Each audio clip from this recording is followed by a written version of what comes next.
Bonjour à tous, bienvenue sur ma chaîne des livres en balade. Je parlais déjà de bouquins sur Instagram avec le pseudo Books Amadeus, mais j'avais envie de tester de nouvelles choses, alors me voici sur YouTube. Le concept de la chaîne est assez simple, c'est que je vais vous parler de livres tout en me baladant. Et sans plus attendre, je vais me présenter. Pour ça, j'ai trouvé des questions sur Instagram et YouTube pour se présenter et je les ai mélangées au Meet Your Book Freakout. Quelques questions seulement. Comme ça, vous aurez un aperçu de ce qui vous attend sur cette chaîne. À tout à l'heure! Alors c'est parti pour la balade et j'ai retourné la caméra pour que vous puissiez voir le paysage avec moi. Première question du tag, c'est quelle sorte de roman tu ne liras jamais? Alors je pense que je ne lirai jamais d'horreur parce que je suis une froussarde et je risque de faire des cauchemars pendant un bon bout de temps. Par contre, je lis beaucoup de fantasy, jeunesse et je lis pas mal de graphiques, donc c'est ce que vous retrouverez sur la chaîne. Deuxième question, quelle lecture lis-tu en ce moment?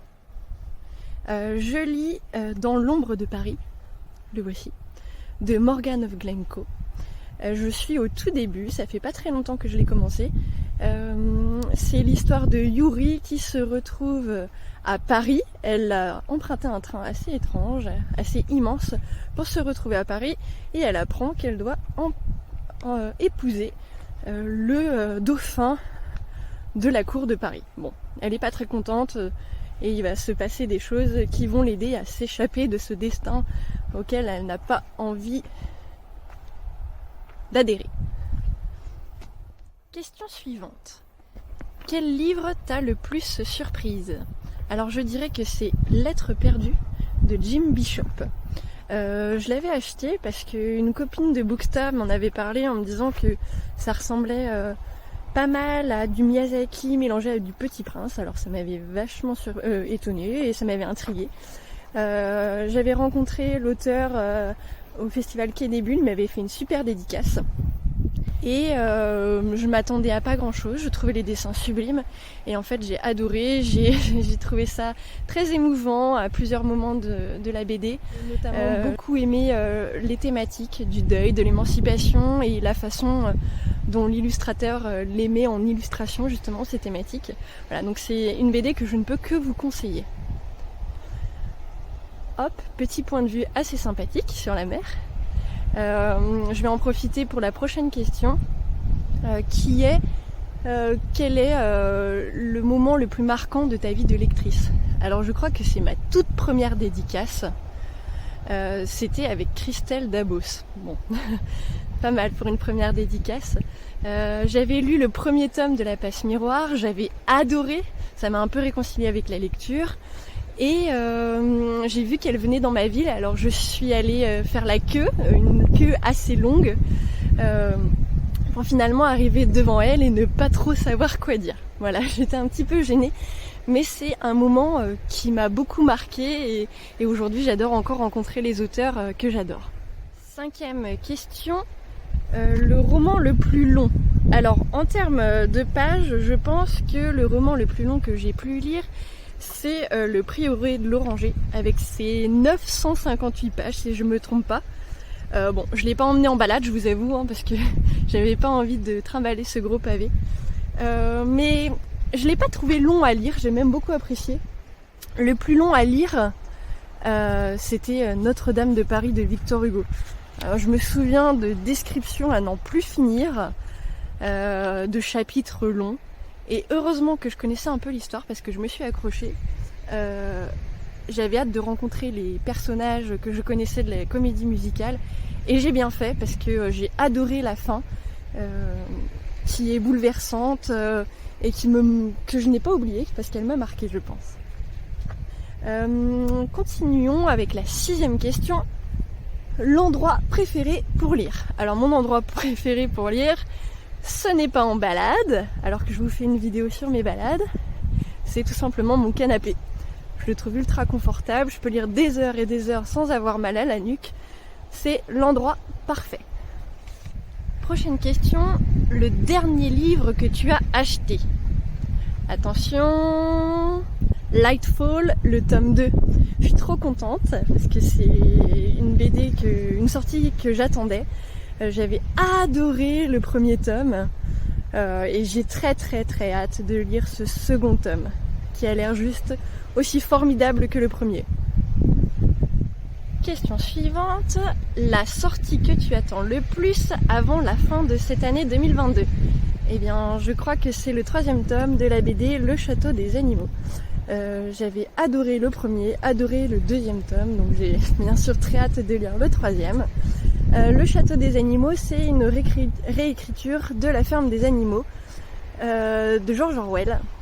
Une réécriture assez... comment dire ça, assez tyrannique, assez sanglante, parce que c'est l'histoire d'animaux qui vivent dans un château et qui sont gouvernés par un taureau assez tyrannique, et une révolution pacifique va se mettre en place, et j'ai beaucoup aimé. On suit une chatte qui fait tout pour protéger ses petits chatons. Le fait d'utiliser les animaux qui ont un trait assez doux pour parler de thématiques assez dures. Voilà, donc très hâte de lire la suite et c'est une BD que je vous conseille également. Passons à ma plus grosse déception de l'année. Alors je lis pas beaucoup de mangas, mais alors c'est mieux si je le mets à l'endroit. En librairie on m'avait conseillé Tempête de cristal puisque j'avais demandé quelque chose en très peu de tomes, plutôt fantasy. Et j'ai pas été du tout conquise parce que, pour une raison assez bête, c'est que je n'ai pas compris grand chose. Je pense qu'il y a beaucoup de personnages, il y a des ellipses qui font que j'ai eu l'impression de louper certains passages importants, certains voyages importants, donc voilà, je pense pas que j'achèterai la suite malheureusement. On continue avec mon auteur favori. Alors je sais pas si j'ai d'auteur favori. C'est toujours une question à laquelle je ne sais pas trop répondre. Du coup, je vais vous donner les noms de 2 autrices que j'ai découvertes assez récemment et dont j'ai bien aimé plusieurs livres. En autrice française, il y a Flore Vesco qui a écrit D'or et d'oreiller que j'avais beaucoup aimé. En fait, ce que j'aime chez elle, c'est sa plume assez poétique, descriptive, mais avec des mots très bien choisis, un vocabulaire précis. Et en autre autrice, j'ai beaucoup aimé la plume de Margaret Rogerson. Je l'ai découverte d'abord avec Enchantment of Ravens. Oui, vous pardonnerez ce magnifique accent anglais. J'ai adoré cette lecture qui était assez courte mais super. Je savais que c'était pas mal axé sur la romance, donc je n'ai pas été déçue. Parce que la romance, bon, j'en lis pas beaucoup, mais là, je trouvais que dans cet univers de fantasy, c'était super. Et j'ai lu aussi Sorcery of Thorns que j'ai beaucoup aimé, que j'ai trouvé original. Voilà, je l'ai dévoré, donc c'est un bon indice que cette lecture était super. Et je continue avec le livre le plus beau de ma bibliothèque. Il s'agit de L'ours et la renard de R. Ronsedor, ou Ronsedor, je ne sais pas comment on prononce son nom. Le résumé derrière, une histoire d'esclavage et de trahison qui commence sous la neige et s'achève dans le sang. Bon, je vous laisse là-dessus, c'est juste l'histoire d'une renarde et d'un ours, Picta et Auroch.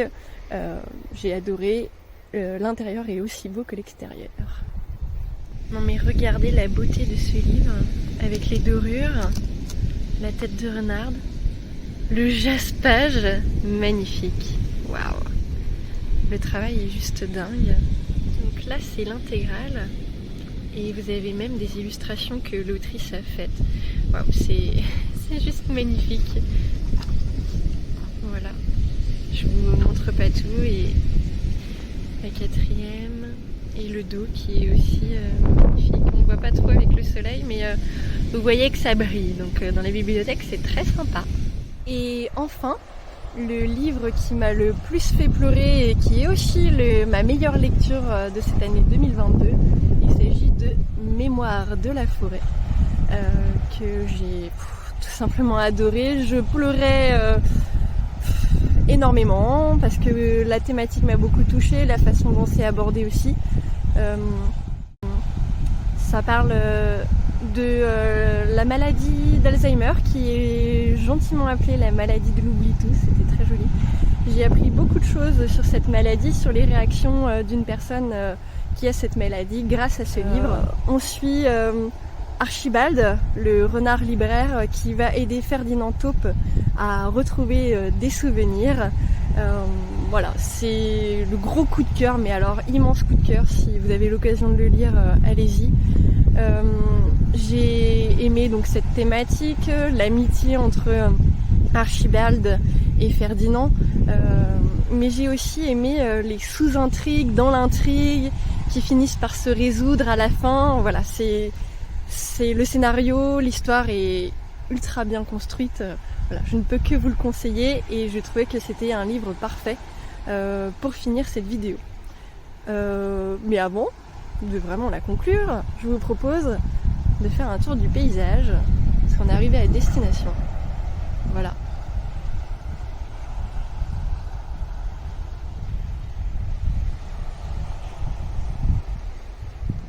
Et voilà, j'espère que la balade vous a plu, que vous n'avez pas été trop secoué. J'ai encore quelques petits détails à régler pour stabiliser la caméra. En attendant, je vous dis à la prochaine pour une nouvelle vidéo. Salut!